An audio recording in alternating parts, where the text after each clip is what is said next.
Hello, कैसे हैं आप सब। Welcome to exam fellow. तो हम पढ़ रहे थे 12th क्लास की ज्योग्राफी। इसका जो है प्राथमिक क्रियाएं चैप्टर हम पढ़ रहे थे। इसके दो पार्ट में पहले कंप्लीट कर चुका हूं। इसका तीसरा पार्ट आज बनाने जा रहे हैं। और इसके दो पार्ट थे। उसके अंदर हमने आखेट पढ़ा, इसके अलावा पशुपालन पढ़ा और इसके अलावा कृषि के अलग अलग प्रकार हमने पढ़े। तो तीसरा पार्ट है, इसके अंदर हम जो है उद्यान और सब्जी के बारे में पढ़ेंगे। इसके अलावा जो है संगठन के आधार पर कृषि को दो प्रकार में डिवाइड किया जाता है, सामूहिक कृषि और एक सहकारी कृषि के अंदर। इसके अलावा खनन के बारे में कुछ पढ़ेंगे। तो देर ना करते हुए आइए हम शुरू करते हैं, सीधा टॉपिक पे आते हैं।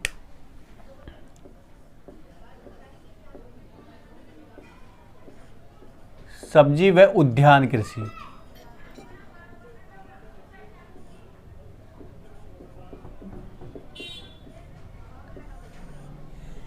सब्जी और उद्यान कृषि ये है कि ये जो कृषि है वो हमें लाभ के लिए जो है की जाती है। सबसे ज़्यादा इम्पॉर्टेंट चीज़ क्या है कि लाभ के लिए की जाती है, यानी अधिक लाभ के लिए।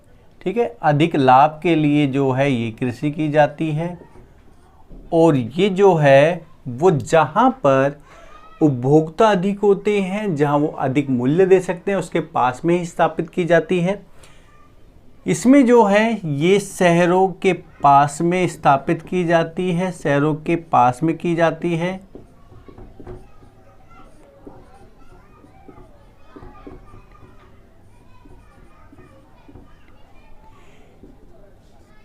अगर लाभ ज़्यादा कमाना है तो इसके अंदर ये चीज़ देखी जाती है कि यहाँ पर जो होता है मूल्य भी, जितना ज़्यादा कमाएंगे उतनी ज़्यादा जो होता है मूल्य लगाना भी पड़ता है। तो इसका मतलब ये है कि यहाँ पर अधिक हमें पूंजी की ज़रूरत है। पूंजी जो होती है ये भी है जो है अधिक मात्रा में यहाँ पर चाहिए। पूंजी की बात करें तो पूंजी जो है किन किन चीज़ों के लिए काम में आती है हमारी, वो आगे हम समझेंगे। और यहाँ पर जो है पूंजी के साथ में जो है गहन श्रम की आवश्यकता पड़ती है। श्रम अधिक चाहिए क्योंकि सिंचाई करने के लिए, फलों को या सब्जियों को तोड़ने के लिए, फूलों को तोड़ने के लिए, ये सब चीज़ चाहिए। इसके अलावा गहन श्रम तो चाहिए ही। गहन श्रम के साथ साथ में जो है यहाँ पर जो पूंजी जिन जिन चीज़ों के लिए हमें चाहिए वो है हमारा, यहाँ लिख देता हूँ मैं, पूंजी हमें चाहिए उन्नत किस्म के बीज के लिए। उन्नत किस्म के बीज, ठीक है, बीज हो गई। इसके अलावा सिंचाई की जो टेक्निक होती है उसके लिए चाहिए, सिंचाई के लिए चाहिए। ठीक है, इसके अलावा हमें कीटनाशक के लिए चाहिए, कीटनाशक का भी इसमें उपयोग किया जाता है, इसके लिए चाहिए। इसके अलावा प्रशीतकों यानी कोल्ड स्टोरेज है उसके लिए हमें चाहिए। और कई बार हमें जो है वो हरित गृह भी बनाने पड़ते हैं। हरित गृह है उसके लिए भी चाहिए। हरित गृह क्या होता है, इस प्रकार से जो खेत होते हैं, खेतों में ऐसे चार दीवार करके और इस प्रकार से बना दिया जाता है, जिससे क्या होता है सूर्य से आने वाली रोशनी वो इसमें आ तो जाती है लेकिन वो जो है बाहर की ओर नहीं जा पाती, जिसकी वजह से यहाँ पर जो है हीट मेंटेन रहती है। ठीक है, इसको हरित गृह हम कहते हैं, जिसे कहते हैं ग्रीन हाउस। आपने पढ़ा होगा ग्रीन हाउस जो है ये होते हैं। तो यहाँ पर हमें अधिक पूंजी की आवश्यकता है। हाँ, सब्जी और जो उद्यान कृषि है इसके अंदर हम किस किस चीज़ की फसल करते हैं, वो हो गए, हम जो है सब्जियाँ ये उगाते हैं।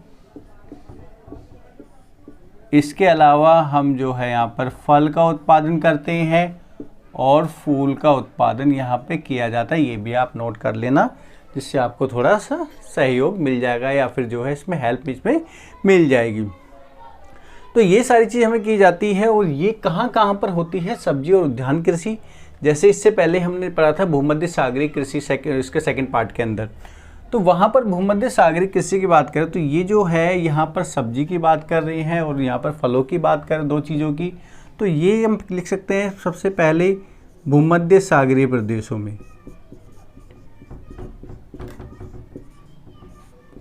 भूमध्य सागरीय प्रदेशों में की जाती है। ठीक है, सबसे पहली चीज़। दूसरा ये किया जाता है हमारा संयुक्त राज्य अमेरिका,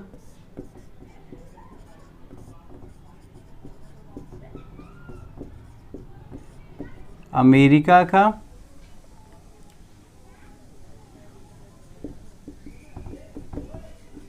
उत्तर पूर्वी भाग, ठीक है, वहाँ पर भी ये जो है हमारी कृषि या उद्यान कृषि, ये क्या नाम है, उत्तर पूर्वी जो भाग है और संयुक्त राज्य अमेरिका का, वहाँ पर भी में जो है सब्जी और उद्यान कृषि की जाती है। भूमध्य सागरीय हो गया। इसके अलावा उत्तर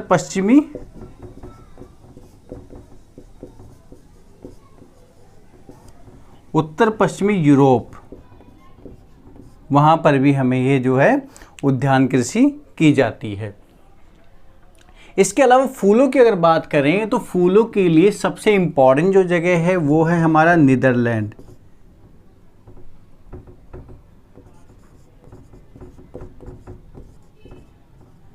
नीदरलैंड के अंदर जो है वो फूल जो बहुत ज़्यादा मात्रा में किया जाता है, यानी एकाधिकार है इसमें। तो पुष्प हम कह सकते हैं, पुष्प जो है उसके लिए नीदरलैंड सबसे इम्पॉर्टेंट है। कई बार क्वेश्चन आता है कि पुष्प जो है सबसे अधिक कहाँ उत्पादन होता है, तो नीदरलैंड के अंदर सबसे अधिक जो है फूलों का उत्पादन हमारा किया जाता है। ठीक है, तो आप इसका स्क्रीनशॉट ले सकते हैं।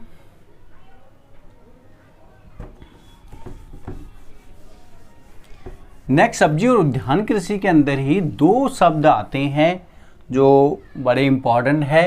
एक है हमारा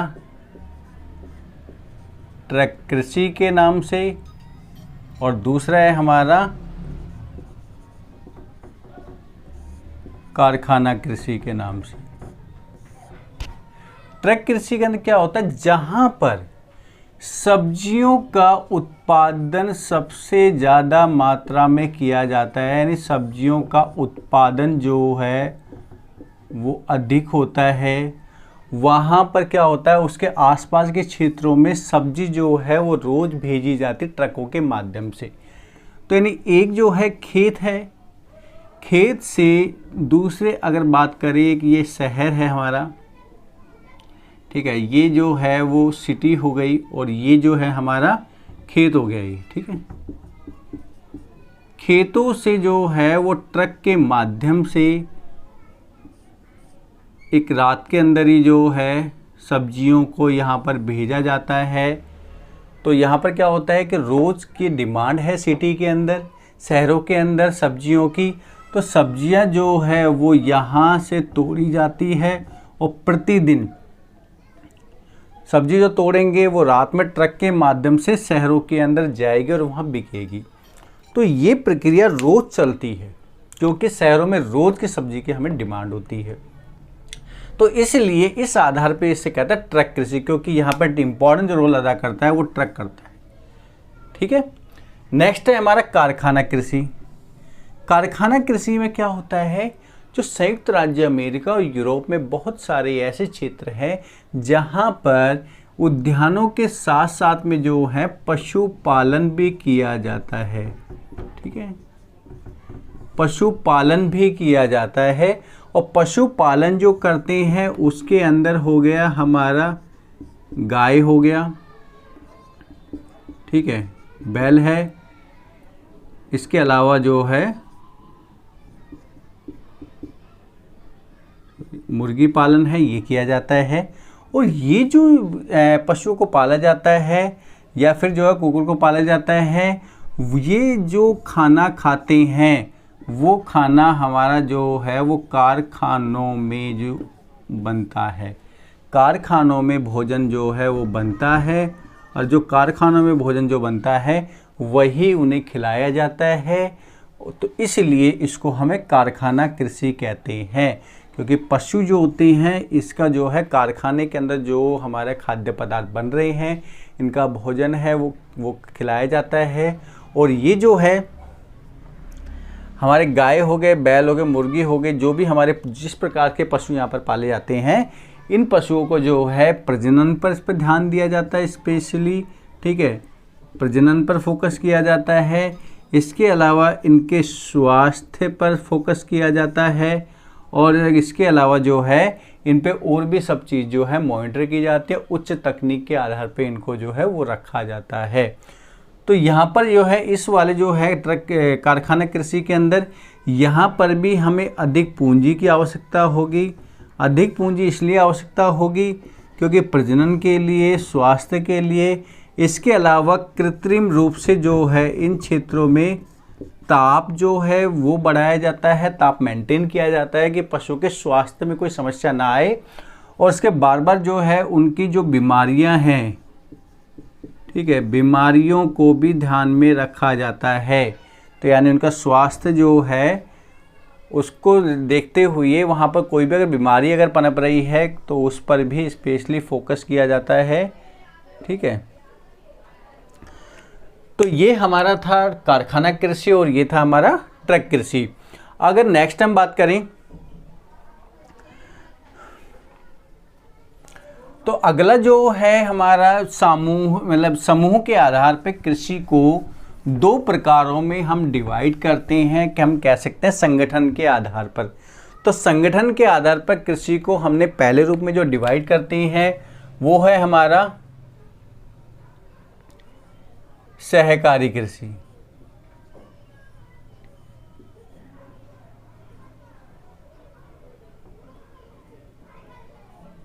ठीक है, तो पहला हमारा सहकारी कृषि है, आप इसको इंग्लिश में लिख सकते हो। इसका हो गया हमारा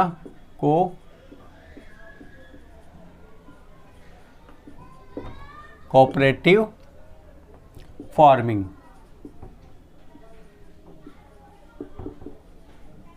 ठीक है, कोऑपरेटिव फार्मिंग है ये,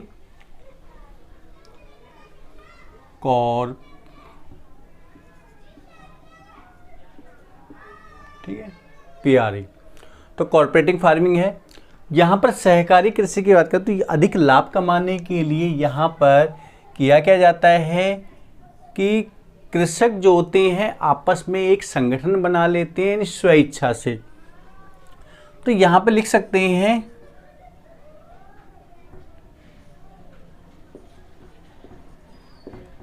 स्वेच्छा से कृषक एक संगठन बना लेते हैं या फिर कह सकते हैं समूह।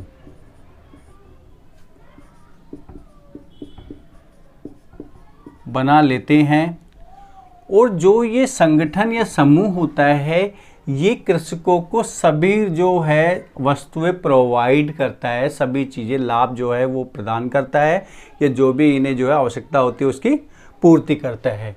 तो हम कह सकते हैं स्वेच्छा से कृषक एक संगठन या समूह बना लेते हैं, उसको हम कहते हैं सहकारी कृषि के अंतर्गत ये आता है, इसको सहकारी कृषि हम कहते हैं। यहाँ पर जो ये संस्था है, यानी कि जो संस्था जो बनती है वो संस्था क्या करती है, इनकी सहायता करती है। ठीक है, सहायता करती है। और सहायता किस चीज़ के लिए करेगी, सहायता हमारी करती है कोई भी साधन है, साधन जुटाने के लिए। ठीक है,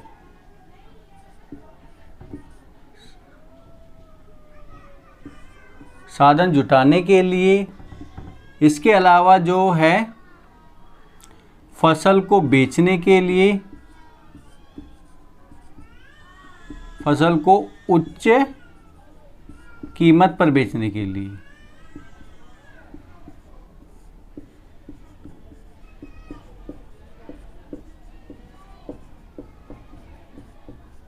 बेचने के लिए सहायता करती है।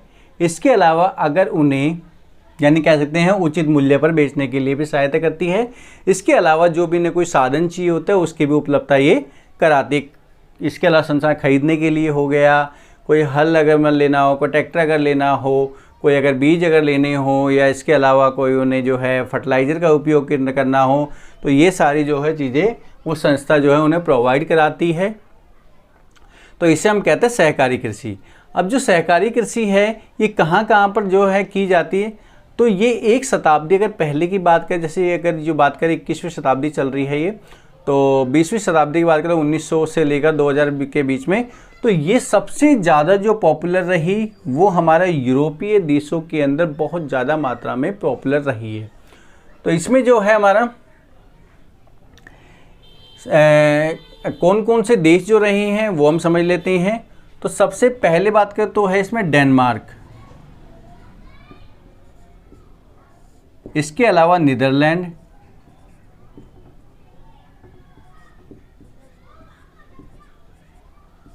बेल्जियम,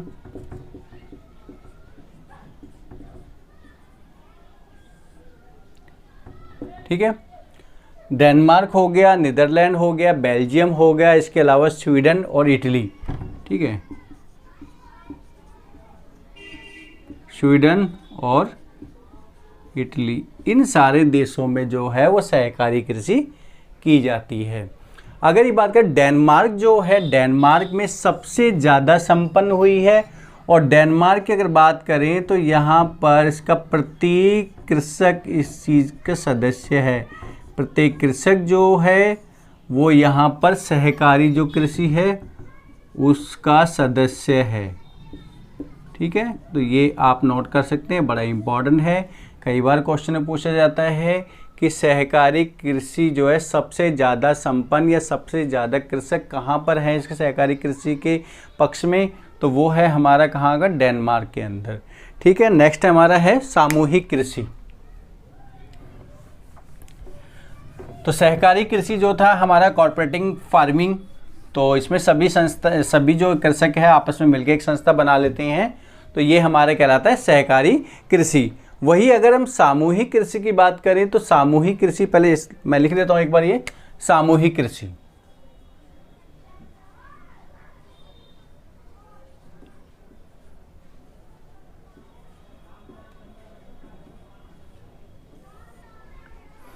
सामूहिक कृषि इसको हम कहते हैं कलेक्टिव फार्मिंग।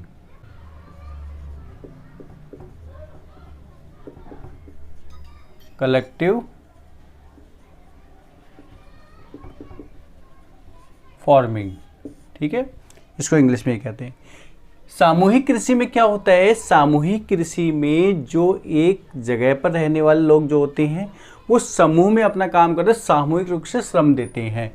जैसे इसमें क्या होता है कि अगर मान लो किसी के पास में जो है एक खेत है, किसी के पास दूसरा खेत है, यहाँ पर तीसरा खेत है, चौथा खेत है, इस प्रकार से अगर पूरे क्षेत्र में बात करें तो बहुत सारे हमारे जो है यहाँ पर छोटे छोटे खेत होते हैं।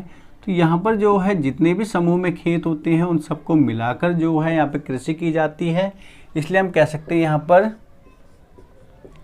यहाँ पर समाज के सभी लोग क्या करते हैं, सामूहिक श्रम प्रदान करते हैं, ठीक है, प्रदान करते हैं, यानी सभी मिलके इसमें कार्य करते हैं। और ये जो है ये कृषि अगर बात करें तो सबसे पहले जो शुरू की गई थी वो की गई थी हमारी सोवियत संघ में, ठीक है। पूर्व सोवियत संघ की बात करें, लिख सकते हैं आप पूर्व सोवियत संघ, पूर्व सोवियत संघ में कृषि शुरू की गई थी। और यहाँ पे होता क्या है कि जो उत्पादन किया जाता है यानी सामूहिक रूप से जो है श्रम तो करेंगे, यहाँ पे सभी लोग जो है सामूहिक रूप से अपना योगदान तो देंगे। अब होता क्या है कि खेतों में योगदान किस किस चीज़ का दे रहे हैं, यहाँ पर खेतों का योगदान दे रहे हैं, इसके अलावा जो भी है उनके पास में साधन उपलब्ध है उनका योगदान दे रहे हैं, और इसके अलावा जो है श्रम का योगदान भी वो दे रहे हैं। यानी इन सब चीज़ों का जो है वो क्या करेंगे, यहाँ पर योगदान देंगे, सब मिलकर उसमें कार्य करते हैं। और बाद में जो इनका जो लाभ प्राप्त होता है वो क्या होता है, जितना भी उनके पास में संसाधन था या जितने उनके पास में जो है वो खेत थे उसके आधार पे वो उसको लाभ को डिवाइड कर लेते हैं। तो हम यहाँ लिख सकते हैं प्राप्त लाभ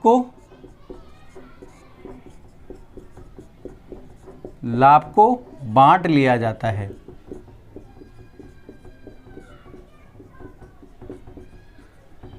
यानी कि अनुपात में बांट दिया जाता है, ठीक है, सही अनुपात में लिख सकते हो आप, सही अनुपात में,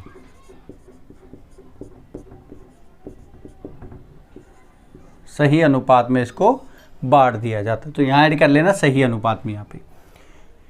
क्योंकि क्या होता है किसी का फील्ड बड़े हैं, किसी के पास छोटे हैं, तो जिसके पास जितना फील्ड है उसके हिसाब से यहाँ पर जो है वो समूह में बांट दिया जाता है।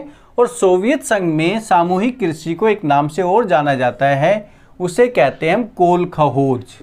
ये जरूर लिख लेना, ये बड़ा इम्पोर्टेंट है। कोलखोज यानी सामूहिक कृषि को कोलखोज कहाँ पे कहते हैं, तो वो कहते हैं हमारे कहाँ पर, सोवियत संघ के अंदर। तो सोवियत संघ में इसको कोलखोज कहा जाता है। इसकी शुरुआत इसलिए की गई थी कि जो है जिन क्षेत्रों में ये सामूहिक कृषि की जा रही है, यानी पूर्व सोवियत संघ वाले देश जो थे, जो अब 15 देशों में डिवाइड हो चुके हैं, वो देश जो है आत्मनिर्भर बन सके। ठीक है, कृषि के मामले की बात करें, सब्जियों के मामले, उद्यान के मामले में आत्मनिर्भर बन सके, इसलिए उन्होंने जो है ये सामूहिक कृषि की शुरुआत की, एक दूसरे के सहयोग की भावना से। ठीक है, तो ये हमारा जो है सामूहिक कृषि था। इसके अलावा नेक्स्ट हमारा टॉपिक है खनन। तो ये हमारी जो है प्राथमिक क्रियाओं में पशुपालन, और इसके बाद हमारा कृषि का पूरा चैप्टर खत्म होता है। नेक्स्ट हम खनन पे आते हैं, जो कि प्राथमिक क्रियाओं की आखिरी क्रिया है।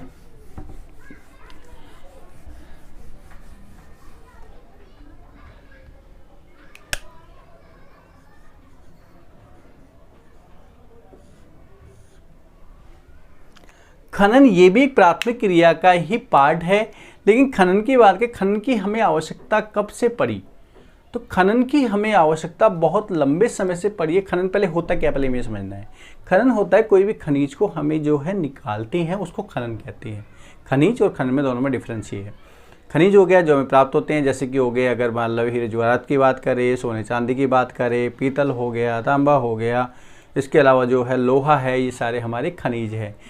कोयला हो गया, पेट्रोलियम हो गया, ये भी सारे खनिजों के अंतर्गत ही आते हैं।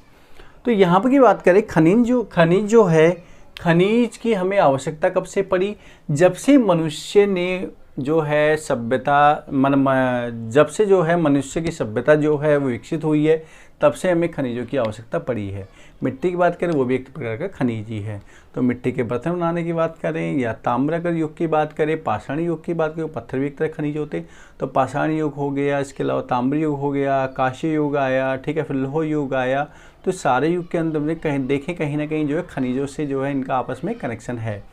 तो खनिज जो हैं वो सभ्यता में बहुत लंबे समय से रहे हैं। और अगर ये खनिज जो हैं यहाँ पे शुरुआत की बात करें तो कहाँ पे किए जाते थे यूज इसका, तो सबसे पहले बर्तन बनाने के लिए, औजार बनाने के लिए, इनके लिए इसका उपयोग होने लगा। और इसका महत्व जो है औद्योगिक क्रांति के बाद में बहुत ज़्यादा मात्रा में बढ़ गया। जब औद्योगिक क्रांति आई तो खनिजों की जो है बहुत ज़्यादा डिमांड बढ़ने लगी, जिसकी वजह से इसकी जो है वो डिमांड बढ़ने की वजह से खनन भी बहुत ज़्यादा मात्रा में किया जाने लगा। तो खनिज को जो प्रभावित करने वाले जो कारक हैं वो हमारे दो कारक हैं, खनिज को प्रभावित करने वाले कारक।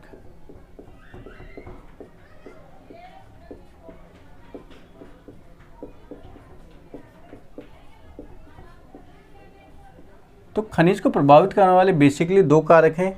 एक है हमारा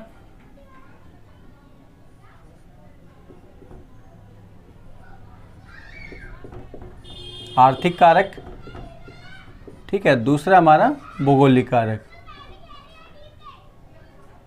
भौगोलिक कारक या फिर क्या हो गया हमारा भौतिक कारक लिख दो, ठीक है, भौतिक कारक, दो हमारे कारक हैं। आर्थिक कारक के अंदर सबसे इम्पॉर्टेंट क्या आती है, वो आती है यहाँ पर मांग, यानी डिमांड कैसी है। अगर किसी भी देश के अंदर या किसी भी क्षेत्र में, क्योंकि जैसे अगर हम सभ्यता की बात कर लेते हैं तो पुराने समय में जिस प्रकार के खनिजों की लोगों को जो है आवश्यकता थी, वैसे खनिज जो हैं वो प्राप्त करते थे। इसके अलावा बात जैसे कि पहले ताम्र युग आया, फिर कांस्य युग आया, फिर लौह युग आया, तो वहाँ पर जो है ये हमें पता लगा कि किस युग के अंदर किस खनिज की डिमांड बहुत ज़्यादा थी। इसके अलावा अगर जिस चीज़ की हमें डिमांड ज़्यादा होगी वो चीज़ जो है ज़्यादा खनन किया जाएगा, ज़्यादा उसको खोदा जाएगा, निकाला जाएगा। इसके अलावा डिमांड की बात करें, डिमांड के अलावा जो है हमारी तकनीक, ठीक है, नेक्स्ट है हमारी तकनीक, ठीक है, तो लिख सकते हैं तकनीकी ज्ञान।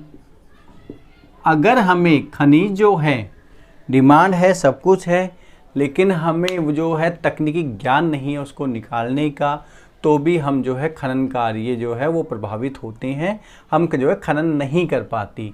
जब हमारे पास में टेक्नोलॉजी अच्छी आ जाती है या टेक्नोलॉजी के बारे में हमें जानकारी मिलती है तो हम उस खनिज को निकाल सकते हैं।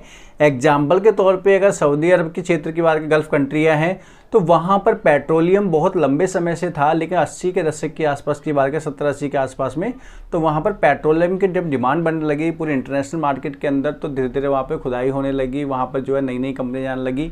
पता था उनको कि पेट्रोलियम है, पेट्रोलियम पदार्थ है, लेकिन उनको तकनीक जो है वो इतनी ज़्यादा जो है वो उस टाइम विकसित नहीं थी, और वहाँ के लोगों को जो है, वहाँ के लोगों को वो टेक्निक के बारे में पता भी नहीं था।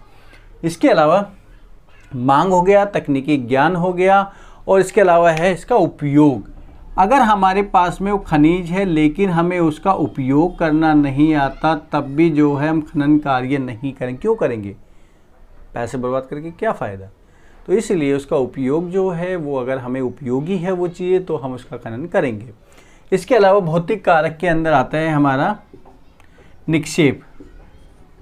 ठीक है, निक्षेप यानी क्या हो गया, वहाँ पर जमाव, कि वहाँ पर निक्षेप किस जो है धातु का निक्षेप है या किस खनिज का निक्षेप है।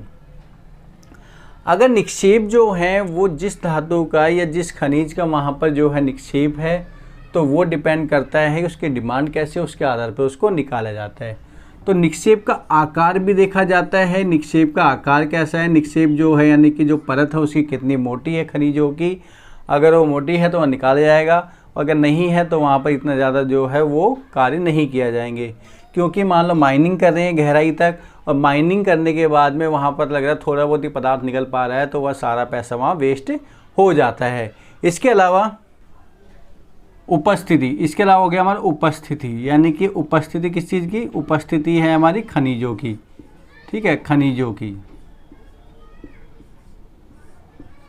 की उपस्थिति कैसी है, कि वहाँ पर खनिज जो है वो उपस्थित हैं कि नहीं है। ठीक है, अगर खनिज उपस्थित नहीं होंगे तो हम वहाँ पर माइनिंग नहीं करेंगे, चाहे वो थोड़ी बहुत मात्रा में हो, ज़्यादा मात्रा में हो। ठीक है, इसके अलावा नेक्स्ट है हमारा, यहाँ पर तो थे हमारे खनन को प्रभावित करने वाले कारक। अब हमें पढ़ना है खनन जो है उसकी कौन कौन सी विधि होती है।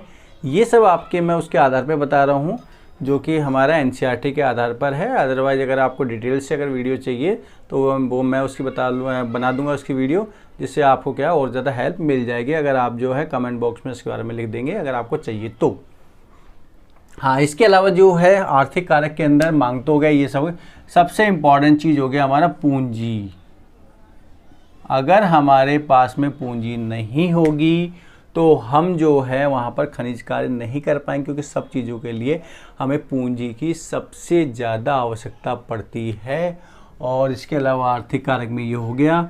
इसके अलावा हो गया हमारा यातायात। यातायात के साधन भी बहुत ज़्यादा इम्पॉर्टेंट है किसी भी खनिज के लिए, क्योंकि खनिजों को बाज़ार तक ले जाने के लिए, उद्योगों तक ले जाने के लिए, या जहाँ उसकी मांग है वहाँ तक ले जाने के लिए यातायात के साधनों की आवश्यकता हमें पड़ती है। तो ये सारे थे हमारे इसके खनिजों को प्रभावित करने वाले कारक। नेक्स्ट हम पढ़ते हैं इसकी विधियाँ। ठीक है, तो खनन को प्रभावित करने वाले कारक थे। अगला हो गया हमारा खनन की विधियाँ। ठीक है, तो खनन की कौन कौन सी विधियाँ हैं, किन किन विधियों के आधार पे हम जो है खनन कार्य करते हैं, वो हमें देखना है। तो स्पेशली जो है दो प्रकार की हम जो है खनन विधियों का उपयोग करते हैं। एक हो गया हमारा धरातलीय,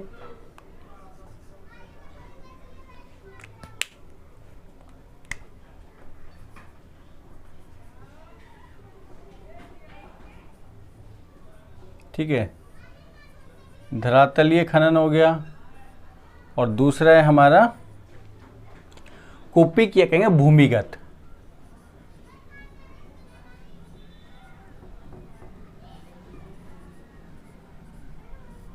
भूमिगत खनन हो गया। ठीक है, तो धरातलीय खनिज जो है उसको हम इंग्लिश में लिख सकते हैं, वो हो गया हमारा ओपन माइनिंग हो गया। इसके अलावा ये है हमारा अंडरग्राउंड।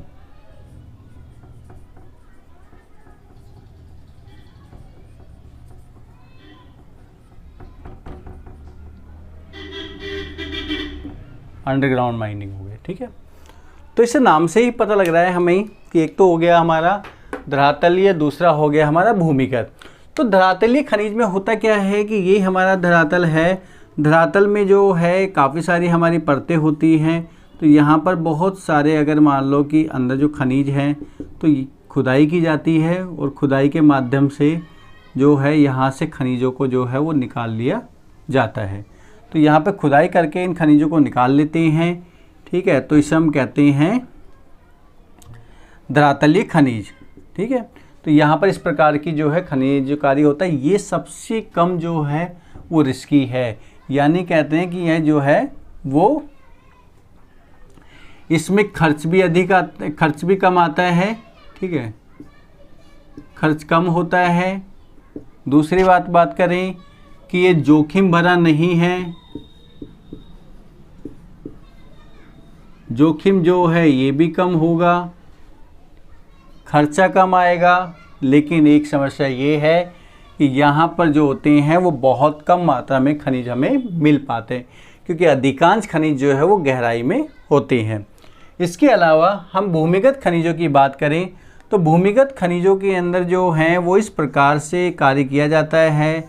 जैसे ये अगर हमारी भूमि की परत है तो यहाँ पर इस प्रकार से जो है वो ड्रिल किया जाता है, या फिर जो है वो एक गैलरी बनाई जाती है, खुदाई की जाती है, और बाद में जो है इस प्रकार से यहाँ पर गैलरियाँ होती हैं छोटी छोटी, और यहाँ पर लोग जो होते हैं वो कार्य यहाँ पर करते हैं। ठीक है, इस प्रकार से लोग जो है यहाँ पर कार्य करते होंगे। तो यहाँ पे जो है वो लिफ्ट के माध्यम से नीचे जाते हैं। ठीक है, लिफ्ट के माध्यम से नीचे जाते हैं और लिफ्ट के माध्यम से ही ऊपर की ओर आते हैं। ये जो विधि है वो सबसे ज़्यादा, क्या नाम बात करें तो जोखिम अधिक है इसमें। ठीक है, सबसे इम्पॉर्टेंट चीज़ जोखिम अधिक होता है। इसके अलावा जो है यहाँ पर खर्च भी अधिक होता है, क्योंकि माइनिंग काफ़ी गहराई तक की जाती है। ठीक है, इसलिए खर्च अधिक होता है क्योंकि यहाँ पर पूरा लिफ्टिंग प्रोसेस होता है। खर्च अधिक इसलिए होती है क्योंकि यहाँ पर जो है एक तो लिफ्ट जो है वो प्रोसेस होता है, नीचे जाने के लिए, ऊपर आने के लिए मशीनों की आवश्यकता होती है। एनर्जी अधिक चाहिए क्योंकि बड़े जो भारी मात्रा में हमारे खनिज होते हैं उनको ऊपर तक लाने के लिए, लोगों को लाने के लिए होता है। जोखिम भरा इसलिए होता है क्योंकि यहाँ पर जहरीली जो गैसें हैं, जहरीली गैसें वो निकलती है। इसके अलावा यहाँ पर जो है बाढ़ वाली जो कंडीशन कई बार आ जाती है, बारिश अगर हो जाती है तो गुफाओं में जो होते हैं, यानी कि जो माइनिंग के जो रास्ते हैं उनमें पानी भर जाता है, वो ढह जाती हैं। और इसके अलावा जो है काफ़ी सारी घुटन जो है ये भी यहाँ पर होती है।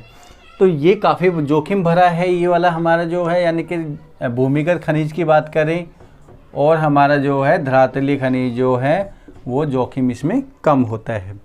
तो हम जो है लगभग इसका कंप्लीट कर चुके हैं ये चीज़ के लिए प्राथमिक क्रियाएं। अब खनिज की अगर बात करें तो खनिज धीरे धीरे जो है वो विकसित देश खनन कार्य के अंदर अधिक जो है वो खर्च नहीं करते।